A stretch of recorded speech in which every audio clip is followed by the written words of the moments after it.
Assalomu alaykum va rahmatulloh. Xo'p, bugungi darsda sizlar bilan ikkita strategiya o'rganamiz. Inshaalloh manfaatli bo'ladi. Sababi men ijtimoiy tarmoqlarda yoki umuman kurslarda aynan mana shu strategiyani o'rgatgan odamlarni ko'rmaganman. Balki kimdirlar ishlar bu strategiya bilan. Va trading sohasiga yangi kirganlar va ancha vaqtdan beri aniq bir yo'nalish topolmaganlar uchun inshaalloh ancha manfaatli bo'ladi. Xo'p, bu strategiya bilan faqat sanoqli coinlar bilan ishlaymiz. Ya'ni top 10 talikdagi 5 ta coin bilan misol uchun. Va aynan mana shu strategiyaning orqasidan qisqa vaqtlarda boy bo'lib ketaman, qisqa vaqtlarda katta natija qo'raman deb vaqtingizni bekorga sarflamanglar. Sababi stabilniy aynan mana shu strategiyadan foydalanib, sizlar 1 yil, 2-3 yil, 5 yilgacha ishlasanglar, 10 ming depozitinglar 100 ming, 100 ming, 1 million bo'lishligi bu juda oson. Shunga darsda diqqat bilan ko'ringlar, tushunmasanglar qaytadan ko'ringlar. Inshaalloh keyingi streamlarda bu darsda yana ham batafsil kengroq nimada tushuntiraman inshaalloh. Xo'p, unda boshladik. Birinchi bozorda sizlar bilan Bitcoin analiz qilishlikdan boshlaymiz. Xo'p, Bitcoin haftalik time frame bu juda muhim bo'lgan time frame, ya'ni bozor haftalik, oylik time frame'ga qarab ergashadi, harakatlanadi. Xo'p, bu haftalik ochilgan sham ham yomon emas. Ya'ni e'tibor qilsanglar, hop bizda 93500 narx bor. Bu narx ustida yopilishligi kerak va bizda shu 93500 ustida yopilib bersa, inshaalloh hop keyingi qadamlar 100 ming balki all time high qilishligi ham mumkin. Shunga Bitcoin haftalik time frame'da holati juda muhim. Hop, kunlikda bu вообще zo'r ko'tarilyapti. Hech qanaqa gap so'z bo'lishligi mumkin emas agar avval olgan bo'lsanglar.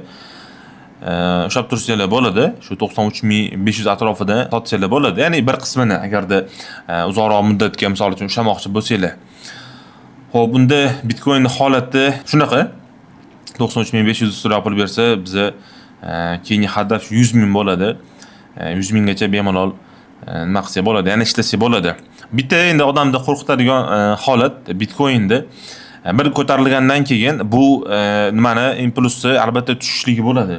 Chunki bu impuls bilan ko'tarilyapti, buni tushishligiga sizlar tayyor turishinglar kerak. Albatta stop lossdan foydalanishingiz shart. Ya'ni stopsiz Bitcoin bunaqa holatida ishlamanglar, maslahatim. Ya'ni Bitcoinning holatiga qarab boshqa coinlardan ham foydalansanglar bo'ladi inshaalloh. Hop, biz dars cho'zmaymiz, boshlaymiz strategiyani. Hop, Solana coinidan boshlaymiz analiz qilib. Bu strategiya qanaqadir bozorda misol uchun pattern nimadirlardan foydalanishlik haqida emas. Umuman unga aloqasi yo'q. Umumiy sizlar savdoga kirayotgan, chiqayotgan jarayoningizda nazorat qilib borishligingizda, ya'ni asosiy gap. Shu haqida bu strategiya, birinchi strategiya, ya'ni hop Solana coini oylik time frame'da ko'radi, haftalik time frame'da ko'radigan bo'lsak, bizda muhim qo'llab-quvvatlash zonasida hozir ko'tarilishligi bilan inshaalloh $300 gacha chiqishli ehtimolligi yo'q emas. $300 gacha chiqishli ehtimolligi oson, juda oson. Balki bu yilda o'zida yo'q qisqa vaqtlarda, shu oylarda chiqib beradi. Balki yilda oxiriga qolishligi ham mumkin. Lekin meni qarashim ijobiy, inshaalloh chiqishligini kutyapman endi. Ya'ni bu degani hamma depozit bilan kiradi degani emas, yoki faqat Solana'ning o'zi bilan ishlaydi degani emas. Va shu orada sizlarga bir narsani aytmoqchiman. Agarda mana shu strategiyadan foydalanadigan bo'lsanglar, sanoqli coinlar bilan ishlashinglar kerak. 10 ming depozit bo'ladimi, 100 ming bo'ladimi, maksimum 5 ta coingacha ishlaylar. Maksimum 5 ta coingacha va top 10 talikdagi coin bilan ishlaylar. Yoki fundamentalniy tayini bo'lgan, aniq bo'lgan coinlar bilan ishlaylar. Sizlar qanchalik misol uchun sanoqli coinlar bilan ishlaysizlar, shunchalik depozitinglar tezroq ko'tariladi. Sizlar to'g'ri kelgan coinlar bilan ishlab, qanaqadir market kapitalizatsiyasi 50 million bo'lgan, 100 million bo'lgan coinlar bilan ishlab, yoki 10 million bo'lgan coinga kirib olib, bitta manipulyatsiyada misol uchun $20-30 balki $50 gacha pul yo'qotishinglar mumkin. Shunga e'tibor qilinglar. Xo'p, Solana coini haftalik time frame, bizga kunlik time frame, 1 soatlik time frame kerak bo'ladi. Xo'p, men kunlik time frame'da sizlarga misol tariqasida ko'rsatib boraman. Ya'ni bu strategiyadan ishlashlik uchun realniy bozorda test qilib ko'rishlik kerak va realniy ishlab borishlik kerak. Misol uchun depozitni ko'rsatib yoki depozitga e'tibor qilib yoki shu natijalarni misol uchun kuzatib, men aniq ishlaganligi uchun, men o'zim foydalanganligim uchun, buni foydasi borligi uchun sizlarga aytayapman va zarar qilishlik ehtimolligi qaysidir ma'noda kamroq, balki yo'q desa ham bo'ladi. Hop, kunlik time frame Hop, bizga ichki strukturalar kerak, maksimum, chunki biz hozirgi holatda bozorni tarixiga qarab ishlaymiz, ya'ni tarixiga misol uchun e'tibor qilib qilamiz, analiz qilamiz. Hop, sababi hozirgi holat bo'yicha ham analiz qilsak bo'ladi, lekin natija bizni xohlayotgandek ko'rinmasligi mumkin.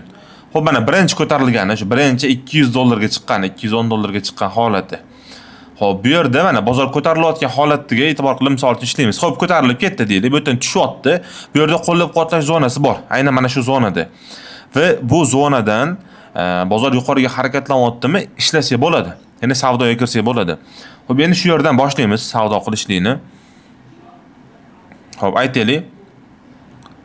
Hop, ko'tarilgan, mana shu yerdan savdoga kiryapmiz. Hop, aytaylik, shu yerdan savdoga kiryapmiz, mana. Kirilgan savdoga analiz qilib, endi hozir analiz qilib, misol uchun detallarigacha e'tibor qilsam, dars cho'zilib ketadi.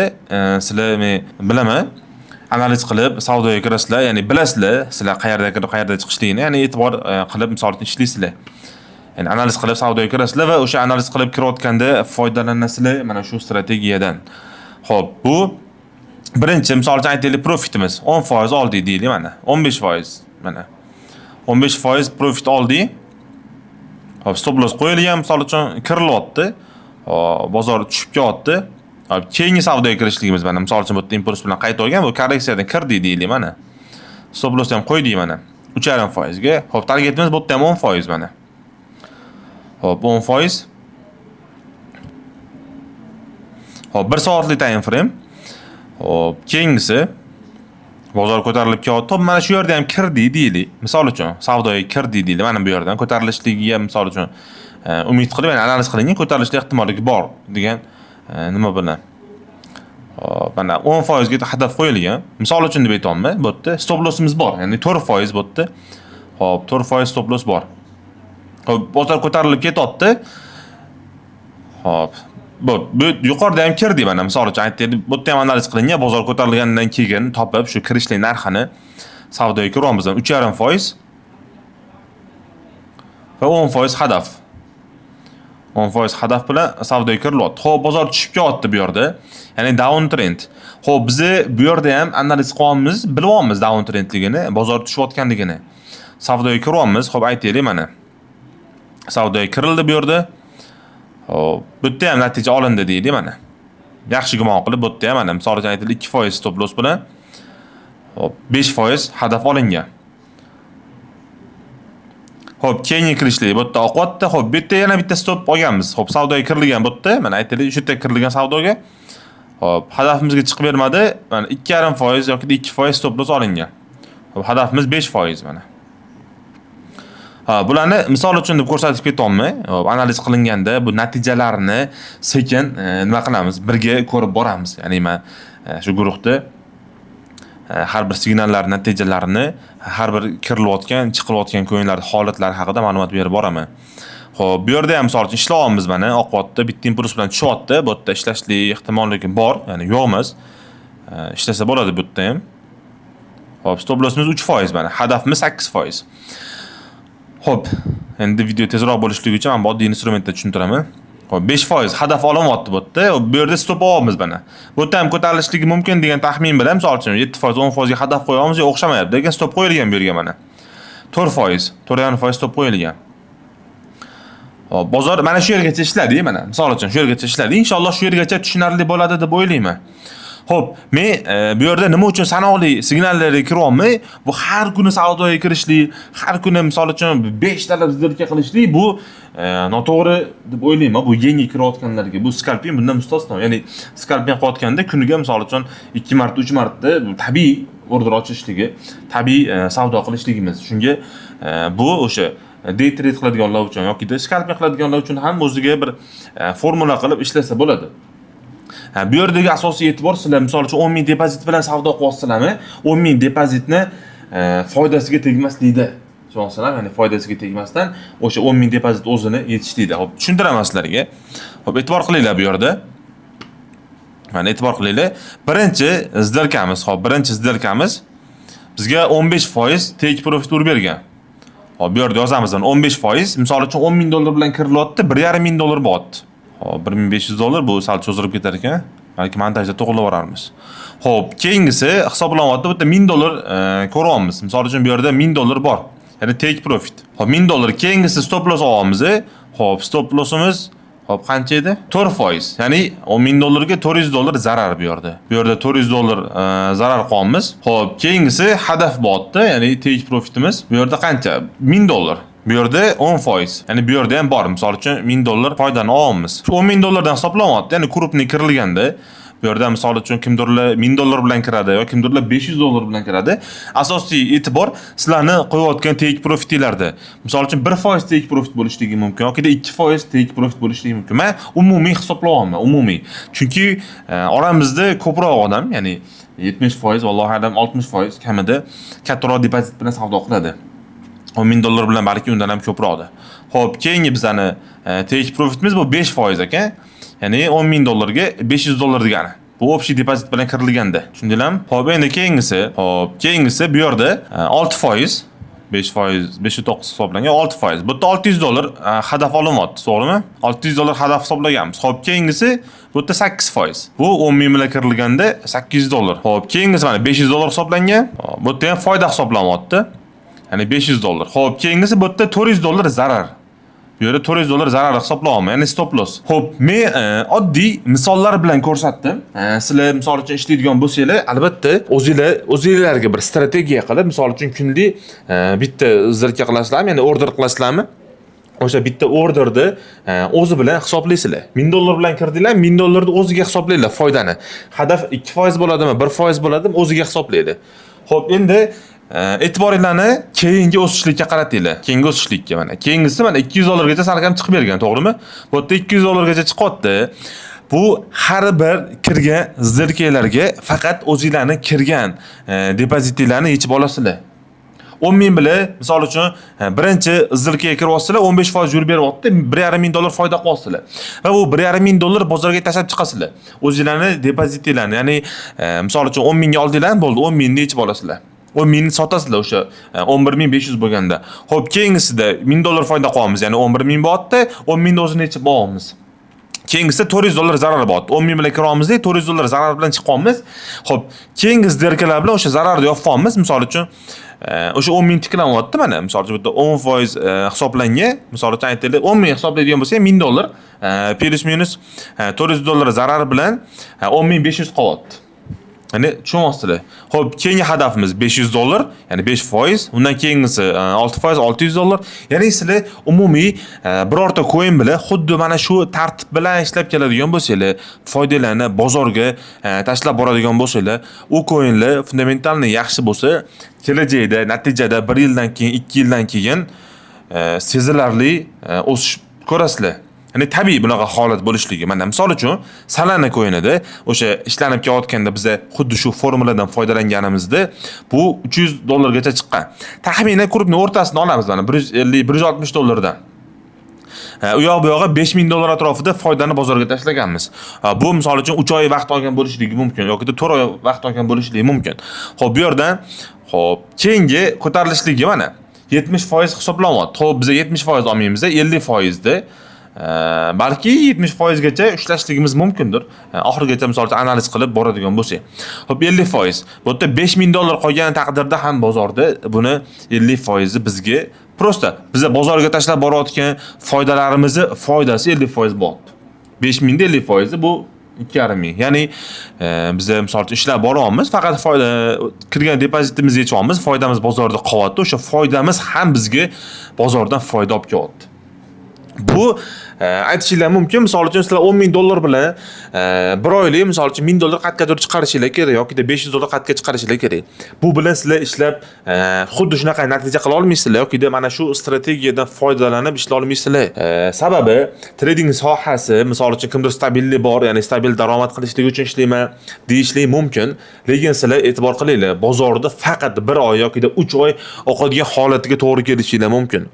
Bunga misol 2024-yil Trump prezident bo'layotganda bozor bir oyda ichida Alloh alam bir ko'tarilib bergan oktyabr oylari va oktyabrdan keyin faqat tushgan. U tushganligi yetmay 2025-yil ham yanvar oyidan keyin yana faqat tushgan. Ya'ni hech qanaqa avvalgi chiqqan narxlarga chiqmagan va Bitcoin'da o'zi ko'tarilgan, Solana'ning o'zi harakatda bo'lgan, o'zini ushlab qolgan, Ethereum'ni o'zi shunaqa holatda bo'lgan. Ya'ni nima demoqchiman? Top, misol uchun 10 talik coinlar mana shu holatda bo'lgan.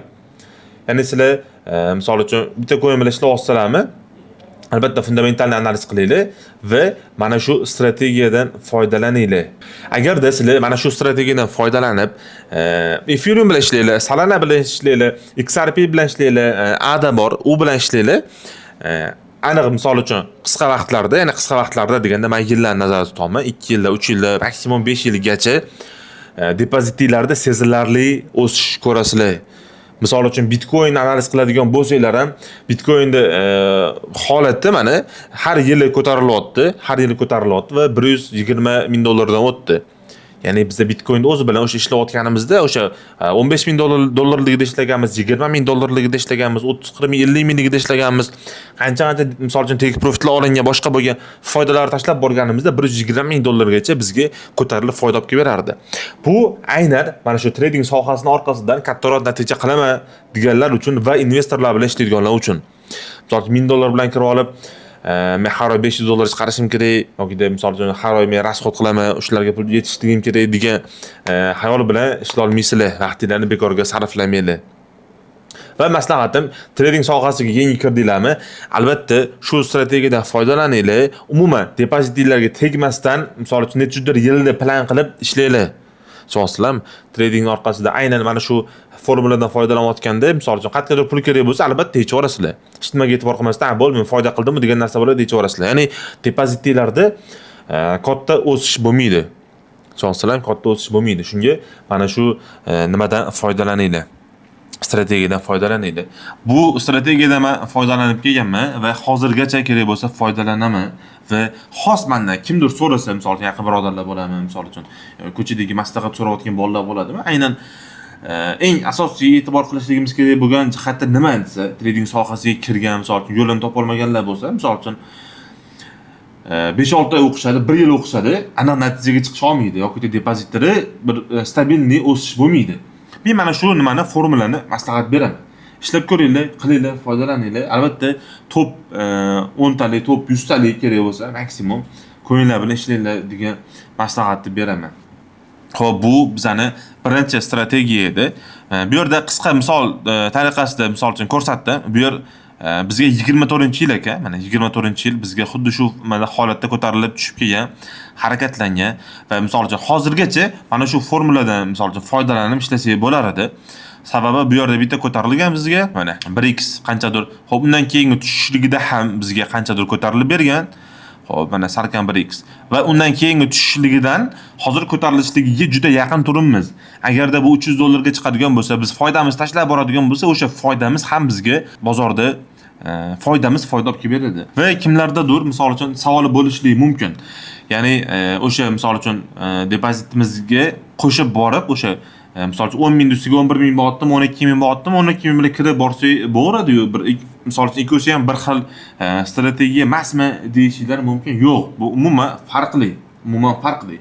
Sizlar $10,000 o'zi bilan savdoga kirib, $10,000 o'zi bilan chiqasizlar. O'rtadagi $100-200 sizlarni chalg'itib qo'ymaydi. Sizlar aniq stop loss bilan kiryapsizlar, aniq take profit bilan chiqyapsizlar va bitta coinda o'zi bilan mana shu formuladan foydalanib ishlay olmaysizlar. Misol uchun bugunning o'zida Solanadan foydalanib, misol uchun ertaga bunaqa ko'tarilishlik bo'lmasligi mumkin yoki bir qisqa korreksiya qilishligi mumkin, foydalana olmasligilar mumkin. Ertaga Bitcoin bilan ishlashligidan mumkin, Ethereum bilan ishlashligilar mumkin. Shunga общий depozit o'z bilan ishlashlik bu noto'g'ri. Bu bilan bunaqa natijaga erisha olmaysizlar. Sizlarning foydanglar bozorda qolib, foyda olib kelishlik kerak. Unga tegmay tursanglar, hadaf qo'ymasanglar unga. Misol uchun Solananing o'zi $1,000 ga chiqishligi mumkin. Ethereum bilan ishlasanglar, Ethereum $10,000 ga chiqishligi mumkin. XRPning o'zi misol uchun $10, $50, $100 ga chiqishligi mumkin. Shunga sizlar hadaf qo'ymaysizlarda, o'shani yig'ib borasizlar. Foydani bozorga tashlab yig'ib borasizlar. Keyin qanchadir misol uchun natijaga erishishinglar mumkin.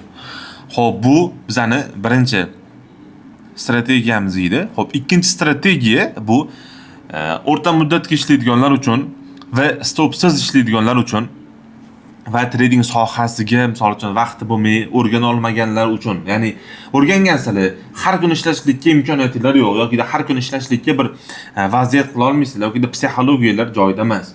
To'g'ri, psixologiyasi joyida bo'lmagan odam trading sohasida uzoqqa bormaydi, chiqib ketadi. Lekin mana shu strategiyadan sizlar ham bir foydalanib ko'ringlar.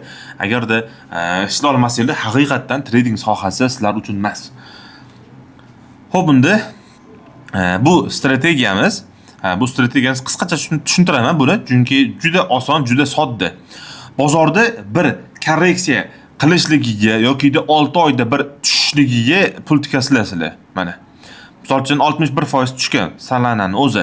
Sizlar coinlarda 50% tushdimi, olishlikni strategiya qilishingiz kerak. Bu ishlab beradi bozorda, ishlab kelgan shu vaqtgacha.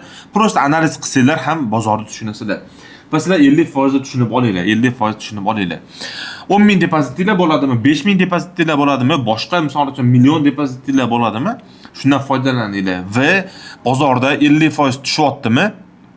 50% dan keyin qo'rqmasdan savdoga kirsanglar bo'ladi. Bu yerda tushyapmiz, misol uchun qanchadir 50% bo'lsa, agar bu yerda bitta 50% ga kiriladi, liboy vaqt kiriladi, ko'tarilganda sotiladi. 1x ko'tarilib beradi kamida.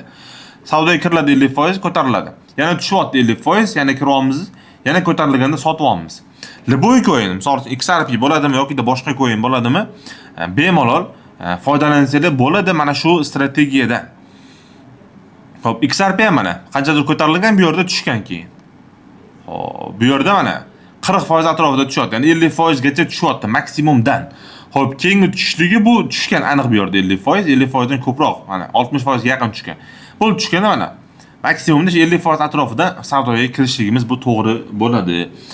Va keyingi e'tibor qilishingizga kerak bo'lgan jihati qanchadir vaqt rangeida yursa, ya'ni top coinlar, top 10 talikdagi, top 50 talikdagi coinlar mana 2 yil hisoblanyaptim, 22 dan 25 gacha salkam 3 yil bir tomonga harakatlangan va yetarli ob'yom yiqqandan keyin, mana yetarli ob'yom yiqqandan keyin 600%, balki undan ham ko'proqdir ko'tarilib bergan.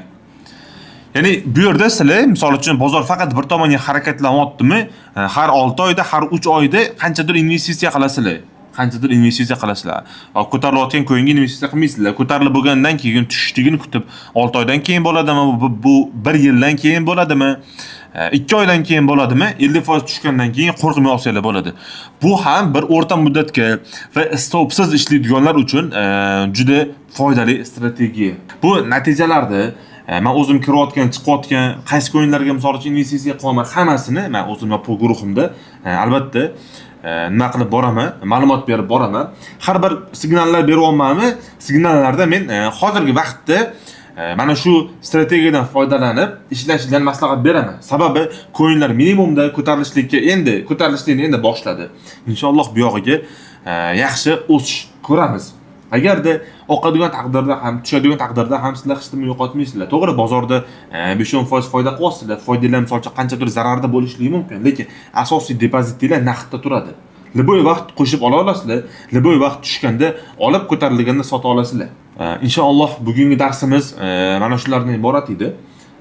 Keyingi streamlarda, ya'ni keyingi darslarda va stream qiladigan bo'lsa, shu darsda, shu mavzu ustida albatta batafsil tushuntiraman va oxirgi bir haftalik, oxirgi bir oylik natijalarni ham sizlarga ko'rsataman inshaalloh. Ajratgan vaqtingizga rozi bo'linglar, salomat bo'linglar.